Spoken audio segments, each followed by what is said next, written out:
Hello and welcome to the Pacific Business Brokers video blog. My name is Tim Quarles, and on this week's blog I would like to discuss two commonly used acronyms in business. They are EBITDA and SDE. There are plenty of metrics used in measuring company performance, but business owners, lenders, and investors alike are usually concerned first and foremost with earnings. The earnings or cash flow of a business can be expressed in a few different ways, but one of the most common is EBITDA. Earnings before interest, taxes, depreciation, and amortization.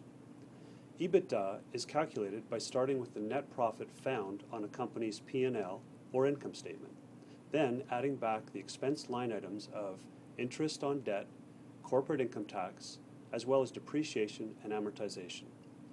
The reason EBITDA is commonly used as a metric of earnings is to allow for an easier comparison between the performance of companies in various tax environments and with different styles of management. Kind of like comparing apples to apples. To help explain, let's talk about each of these items to be adjusted.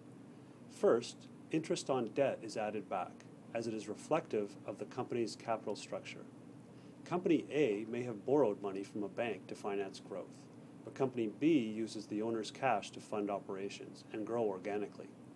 Expressing earnings net of interest charges is a step closer to comparing apples to apples. This is due to the fact that the use of leverage is the result of a particular management style, although it may not be a choice. Another example would be a company that borrows money to buy equipment, while another decides to lease. Earnings stated before interest takes the cost of borrowing out of the equation and is therefore a more meaningful number. Next, corporate tax is adjusted out so that the companies can be compared to others that might pay a higher or lower tax rate, or even across geographic boundaries and borders. If the tax charge paid at the corporate level is left out, the earnings will have more relative meaning. Another reason to state earnings before tax is that business owners can affect profit by increasing their own salaries and discretionary expenses, often to the point where corporate tax is nullified. Earnings expressed before tax helps level the playing field when measuring the performance of various companies. Finally, depreciation and amortization are adjusted out of earnings since they are non-cash expenses. These items relate to allocations for costs of capital expenditures made in the past. Expressing earnings before depreciation and amortization will more accurately reflect the cash flow of the business. Also, management can either be conservative or aggressive in deciding how assets are capitalized. This is another reason for ignoring the costs of depreciation and amortization when stating earnings.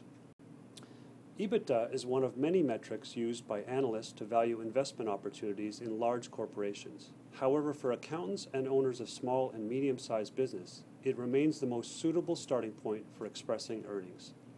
Typically, with small companies, EBITDA is also adjusted and normalized further by adding back certain non-recurring and non-operational expenses. A second common expression of earnings is SDE, or seller's discretionary earnings. SDE is an even more complete measure of the economic benefit of ownership and is also referred to as seller's discretionary cash flow. SDE and EBITDA use the same basic math in adding back interest, tax, depreciation, and amortization, but earnings stated as SDE also include a fair market salary for an owner. SDE is often chosen to express earnings or cash flow in smaller companies, where the owner is the key decision maker and active in operations. So a company's performance can be stated as SDE or EBITDA, and mathematically the difference between the two is equal to the fair market salary of one owner.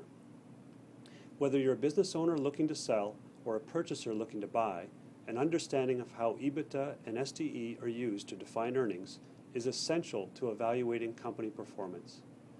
So make sure you're not comparing apples to oranges in your decision-making process.